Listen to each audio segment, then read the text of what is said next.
প্ৰকৃতিপ্ৰেমী মঞ্চৰ ব্যতিক্ৰমী পদক্ষেপ পক্ষীৰ বংশবৃদ্ধিত সহায় কৰিবলৈ ওলাই আহিছে এদল প্ৰকৃতিপ্ৰেমী বসন্ত মানেই বনৰ পশু-পক্ষীৰ প্ৰণয়ৰ ঋতু গছৰ ডাল কুঁহিপাত আৰু ফুলেৰে জাতিষ্কাৰ হোৱা এই সময়খিনিয়ে বিশেষকৈ বনৰ পক্ষীৰ ক্ষেত্ৰত বহন কৰে এক অপৰিসীম তাৎপৰ্য কোকিল কণ্ঠে গীত গাই আপোন পাহৰা বন বিহংগই এডাল দুডালকৈ খেৰ গোটাই সাজিবলৈ আৰম্ভ কৰে আপোন ঘৰখন পিছে ধুমুহা শিলাবৃষ্টিয়ে বাৰে বাৰে থান-পান কৰে পক্ষীকুলৰ আপোন ঘৰখন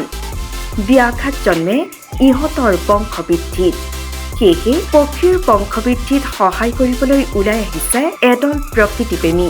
এয়া ঐতিহাসিক শ্ৰী শ্ৰী বটদ্ৰৱা থানৰ দৃশ্য হাতে হাতে নানাৰঙী কৃত্ৰিম চৰাই বা আতুম টোকাৰিকৈ সাজি সযতনে আঁৰি দিছে গছৰ ডালে ডালে বৰ্তমান সৰ্বত্ৰে হ্ৰাস পাবলৈ ধৰিছে বৃহৎ আকাৰৰ গছৰ সংখ্যা ব্যাঘাত জন্মিছে এই গছসমূহৰ কুৰুঙত বাঁহ সজা পক্ষীৰ বংশবৃদ্ধিত প্ৰতিবছৰে বসন্তৰ আগমনৰ লগে লগে নিজৰ গাঁঠিৰ ধন খৰচ কৰি এই কাৰ্যসূচী গ্ৰহণ কৰি আহিছে প্ৰকৃতিপ্ৰেমী মঞ্চ নামৰ বেচৰকাৰী সংগঠনটোৱে এই যান্ত্ৰিকতাৰ যুগত মঞ্চৰ এই মহানুভৱতা সঁচাকৈ প্ৰশংসনীয় আৰু আদৰণীয়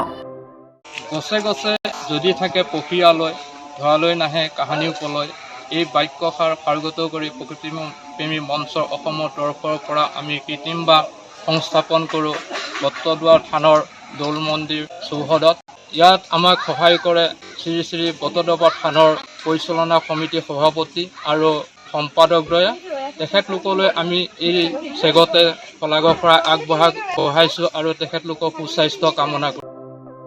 ব্যুৰ' ৰিপৰ্ট নতুন সংবাদ।